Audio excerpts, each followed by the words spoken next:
আজকের ভ্রমণ পুণ্যতীর্থ ভারত গ্রন্থ থেকে। এটি বেলুড় মঠের সংঘাধ্যক্ষ কর্তৃক সর্বস্বত্ব সংরক্ষিত। রচনা রামকৃষ্ণ সংঘের প্রয়াত সন্ন্যাসী স্বামী দিব্যাত্মানন্দজি মহারাজ। গ্রন্থ পাঠে শ্রী দেবজিৎ বর্মন। ভগবত পথের পথিকদের কাছে ভারতের হিন্দু তীর্থস্থানগুলির আকর্ষণ প্রবল ও চিরন্তন।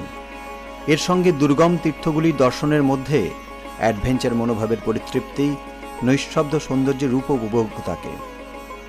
দিব্যাত্মানন্দজির বিবরণে সব দৃষ্টিভঙ্গিরই ছোঁয়া রয়েছে, তবু প্রধানভাবে ফুটে উঠেছে জ্ঞান অনুসন্ধিৎস এক ভক্ত সন্ন্যাসীর পর্যবেক্ষণ। 1348 বঙ্গাব্দে তিনি ভারতের তীর্থাদি ভ্রমণ করেছিলেন। লিপিবদ্ধাকারে পুস্তক প্রকাশিত হয় 1370 বঙ্গাব্দে। তাই বর্তমানে স্থানগুলির রূপের বা ভাবের পরিবর্তন হয়েছে। এই পরিবর্তন মহাকালের প্রতি পদক্ষেপেই ঘটছে। নিত্য পরিবর্তন আছে বলেই এই সংসার জগৎ নামে অভিহিত। এই পরিবর্তনের কথা স্মরণ করলে বর্তমান ভ্রমণকারীর কোনো অসঙ্গতি দৃষ্টিগোচর হবে না। আপনারা শুনছেন দেবভূমি ভারত, ভারতবর্ষের অনন্য কথা।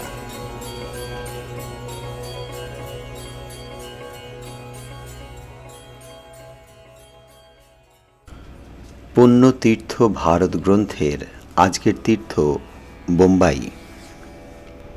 আমরা সর্বাপেক্ষা বড় গুহাটিতে আসিলাম। গুহার প্রবেশদ্বারে বাম দিকে একটি চৌবাচ্চা আছে। উহা বৃষ্টিতে জলপূর্ণ হয়। চৌবাচ্চাটি এমনভাবে নির্মাণ করা হইয়াছে যাহাতে বাহিরের ধুলাবালি না পড়িতে পারে, অথচ বৃষ্টির জলে উহা পূর্ণ হইতে পারিবে। ওই জলই যাত্রীরা ব্যবহার করে। ফটক পার হইয়া 60 ফুট লম্বা, 40 ফুট চওড়া ও 20 ফুট উঁচু একটি বড় হলঘর। ঘরের দুই পাশে সারি সারি থাম, শেষ প্রান্তে একটি স্তূপ। প্রবেশদ্বারের উপর এরূপভাবে একটি জানালা করা হইয়াছে যাহাতে বাহিরের আলো আসিয়া স্তূপটিকে আলোকিত করিতে পারে। বড় গুহার পাশেই আরও 2টি এবং পাহাড়ের উত্তর দিকে 7টি গুহা আছে। প্রত্যেক গুহার মধ্যস্থলে একটি ছোট হল ও দুই পাশে একটি করিয়া ছোট ঘর। প্রত্যেক ঘরের সঙ্গেই একটি জলের চৌবাচ্চা ও এক পাশে উঁচু বেদি আছে। এইসব ঘরেই বৌদ্ধ ভিক্ষুগণ তপস্যা করিতেন। একটি গুহাতে 2 জন মহাত্মা ও অপর একটিতে 1 জন মহাত্মা আছেন। এই পাহাড়ের আশেপাশে কোনোই জনমানব নাই। যাত্রীগণ দয়া করিয়া যাহা দান করিয়া যায় তাহাতেই তাহারা সন্তুষ্ট থাকিয়া সাধন ভজনে দিনাতিপাত করিতেছেন। পাহাড়টি বেশি উঁচু নয়, কিন্তু উপরে উঠিয়া চারিদিকে দৃশ্যাদি ও দূরে সমুদ্রের নীল জলরাশির শোভা অতীব মনোরম দেখিলাম। আশেপাশে গভীর জঙ্গলের মধ্যে ছোট ছোট পাহাড় ও দক্ষিণ পূর্ব কোণে প্রায় 1.5 মাইল দূরে তুলসীতলাও দেখিতে পাইলাম। ইহা একটি হ্রদ। এই হ্রদ হইতে বোম্বাই শহরের পানীয় জল সরবরাহ। আমরা সন্ধ্যায় আশ্রমে ফিরিয়া আসি। 30শে নভেম্বর জনৈক ভক্তসহ এলিফ্যান্টা কেভ বা গুহা দেখিতে আসি।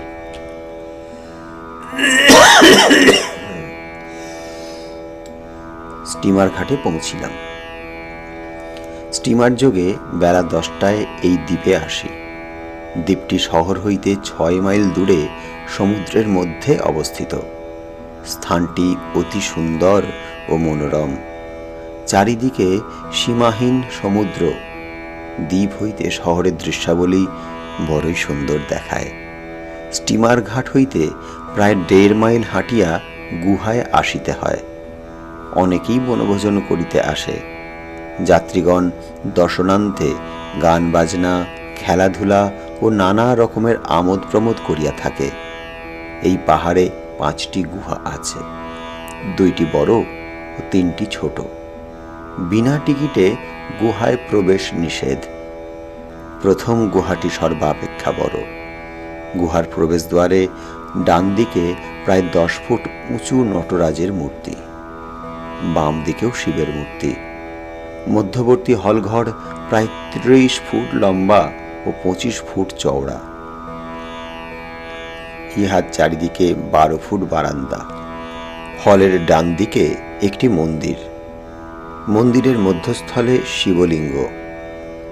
ঘরের 3 দিকে 3টি দরজা, দরজার 2 পাশেই 10 ফুট উঁচু 2টি দাঁড়ি মূর্তি দণ্ডায়মান।